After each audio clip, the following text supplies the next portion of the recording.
Hi everyone. ఈ వీడియోలో 15 minutes time ఫ్రేమ్లో బ్రేక్ అండ్ రీటెస్ట్ స్ట్రాటజీ గురించి డిస్కస్ చేసుకుందాం. Breakout or break down. ట్రేడర్స్లో చాలామందికి ఐడియా ఉండే ఉంటుంది బ్రేక్అవుట్ ఆర్ బ్రేక్ డౌన్ గురించి. ప్రైస్ ప్రీవియస్గా ఫామ్ చేసిన కీ రెసిస్టెన్స్ లెవెల్స్ని బ్రేక్ చేసి పైకి పెరగడాన్ని బ్రేక్అవుట్ అని, ప్రైస్ ప్రీవియస్గా ఫామ్ చేసిన కీ సపోర్ట్ లెవెల్స్ని బ్రేక్ చేసి కిందకి పడిపోవడాన్ని బ్రేక్ డౌన్ అని అంటాం. రీటెస్ట్ అంటే ప్రైస్ ఏదైతే కీ లెవెల్స్ని బ్రేక్ చేసి సేమ్ అదే పాయింట్ని రీటెస్ట్ చేసి మళ్ళీ ట్రెండ్ని కంటిన్యూ చేస్తుందో ఆ పాయింట్స్ని రీటెస్ట్ అని అంటాం.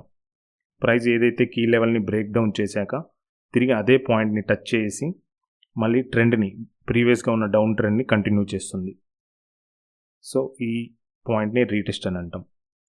మార్కెట్లో ఉండే ట్రేడర్స్లో ఒక set of traders stock price key లెవెల్స్ని బ్రేక్ చేశాకే ఎంట్రీ తీసుకుంటారు, ఎయిదర్ బయింగ్ సైడ్కి కానీ సెల్లింగ్ సైడ్కి కానీ.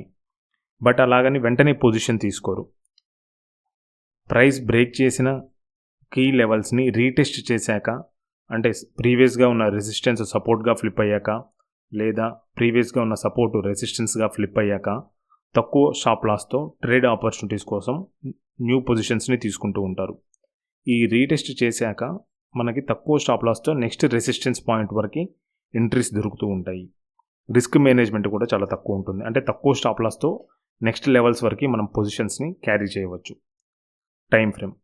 చాలామంది ట్రేడర్స్ డిఫరెంట్ టైం ఫ్రేమ్స్లో ట్రేడ్ చేస్తూ ఉంటారు. 15 మినిట్స్ టైం ఫ్రేమ్ అనేది మిడిల్ టైం ఫ్రేమ్. ఇంట్రాడే ట్రేడర్స్కి పర్ఫెక్ట్ టైం ఫ్రేమ్. బ్రేక్అవుట్ సిగ్నల్స్ని క్లియర్గా కనిపిస్తాయి. షార్ట్ టైం ఫ్రేమ్లో ఉండే నాయిస్ ఉండదు. అలాగనే హయ్యర్ టైం ఫ్రేమ్లో మనం ఆపర్చునిటీస్ని మిస్ అవుతామనే ఫోమో ఉండదు. How to build this setup. మనం బ్రేక్అవుట్ అండ్ రీటెస్ట్ ట్రేడింగ్ సెటప్ని ఎట్లా బిల్డ్ చేసుకోవాలి? ఫస్ట్ మనం స్టాక్ ట్రెండ్ని ఐడెంటిఫై చేయాలి. లైక్ అప్ ట్రెండ్లో ఉందా స్టాక్, లేకుంటే డౌన్ ట్రెండ్లో ఉందా అనేది. నెక్స్ట్ ఆ స్టాక్ యొక్క ప్రీవియస్ లెవెల్స్ని ఫైండ్ అవుట్ చేసి డ్రా చేసుకోవాలి. స్టాక్ అప్ ట్రెండ్లో ఉందనుకోండి, మనం స్టాక్ లెవెల్ని బ్రేక్ చేసి రీటెస్ట్ చేశాక ఎంట్రీ తీసుకొని ప్రాఫిట్ని బుక్ చేసుకుంటాం. అలాగే స్టాక్ డౌన్ ట్రెండ్లో ఉందనుకోండి, స్టాక్ ఆ కీ లెవెల్ని బ్రేక్ డౌన్ చేశాక అక్కడ రీటెస్ట్ చేసిన తర్వాత ఫామ్ అయ్యే క్యాండిల్ స్టిక్స్ని బేస్ చేసుకొని మనం ఎంట్రీ, స్టాప్ లాస్, టార్గెట్ని ఫిక్స్ చేసుకుంటాం. Finding levels are very important. లెవెల్స్ తెలిస్తేనే మనం మార్కెట్లో స్టాక్ ఏ కీ లెవెల్ని బ్రేక్ చేసింది, నెక్స్ట్ దాని టార్గెట్ ఏంటి, ఎంతవరకు రీచ్ అవుతుందా అనేది మనకు ఒక ఐడియా వస్తుంది. ఫైనల్గా మన ట్రేడ్ సెటప్ వచ్చి అప్ ట్రెండింగ్లో ఉన్న స్టాక్ని బయింగ్ సైడ్కి, డౌన్ ట్రెండింగ్లో ఉన్న స్టాక్ని సెల్లింగ్ సైడ్కి మనం ప్లాన్ చేసుకుంటాం.